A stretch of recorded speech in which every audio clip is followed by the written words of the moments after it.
이번 영상은 비트코인에 올인한 남자 마이클 세일러의 영상입니다. 이 영상에서 세일러는 현재 비트코인을 둘러싼 환경이 변하고 있다는 얘기를 하는데요. 함께 보시죠.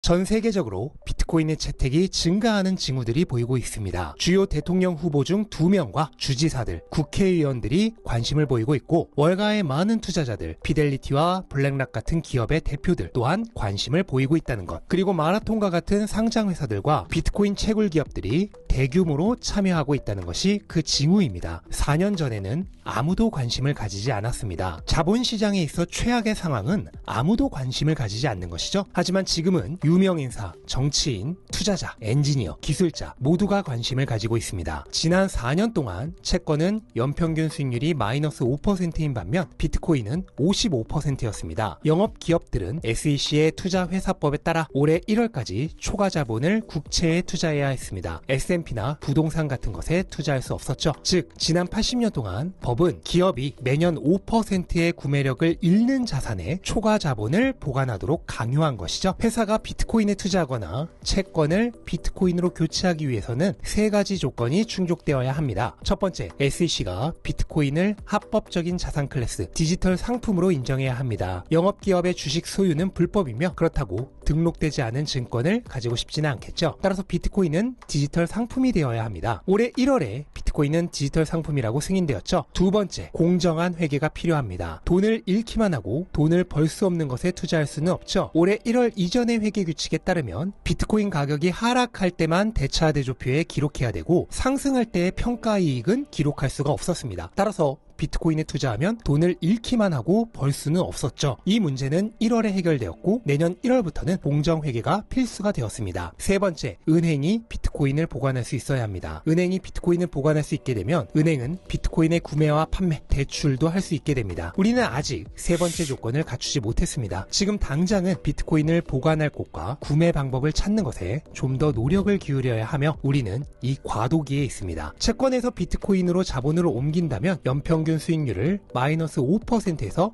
플러스 55%로 옮기는 것입니다. 이건 어려운 일이 아니죠. 하지만 기업들이 마이크로소프트, 아마존, 구글, 애플과 경쟁하는 것은 매우 어렵습니다. 만약 저에게 현대사회에서 사업을 시작하는 것이 쉬운지 묻는다면 제 대답은 쉽지 않다입니다. 사업을 시작할 수는 있지만 성공하기는 어렵습니다. 또한 기업이 좋은 기업인지 아닌지를 판단하는 것은 어렵지 않지만 주식이 현금 흐름에 비해 과대평가되었는지 저평가되었는지를 추측하여 현재의 주가가 좋은 진입 지점인지 아닌지 판단하는 것은 매우 어렵기 때문에 주식 투자는 쉽지 않습니다. 비트코인의 연평균 수익률은 현재 55%에서 향후 20년 동안 점진적으로 감소하여 25%에서 30%가 되겠지만 최악의 경우에도 S&P보다 빠르게 상승하고 더 나은 성과를 낼 것입니다. 비트코인을 증권화하는 것은 좋은 생각입니다. 최고가의 비트코인을 구매하고 손해보지 않고 비트코인의 가격이 오르면 수익을 얻을 수 있는 방법은 전환사채를 구매하는 것입니다. 제가 상승 가능성이 70% 이상인 전환사채를 여러분께 팔면서 하락에서는 5배 이상의 담보를 제공하고 마이크로스트래티지가 원금을 보장한다면 이는 6년 안에 돈을 돌려받는 것을 보장하는 일입니다. 또한 비트코인 가격이 상승하면 여러분은 그 수익도 얻게 되죠. 이것이 증권입니다. 일반 투자자들은 변동성과 위험성이 낮은 20% 수익률과 변동성과 위험성이 높은 50% 수익률 중 변동성과 위험성이 낮은 20% 수익률 쪽을 선호합니다. 따라서 비트코인을 증권화하는 것은 이런 일반 투자자들을 유입시키는 길이 되는 것이죠. 또한 벤처기업들은 일반적으로 규제상 비트코인, 땅, 미술품 등을 살 수 없습니다. 제가 비트코인을 구매해서 대차대조표에 올려놓고 변동성이 없고 비트코인 수익의 절반을 제공하는 우선주를 제공한다면 벤처기업들은 이를 구매할 수 있게 됩니다. 그러면 벤처기업들은 비트코인을 기반으로 하는 회사에 투자하여 22%의 수익을 얻을 수 있게 되는 것이죠. 따라서 비트코인 증권화는 아날로그 자산에서 디지털 자산으로 자본을 옮기는 중개자 역할을 하는 것입니다. 비트코인이 법정화폐로 쓰이려면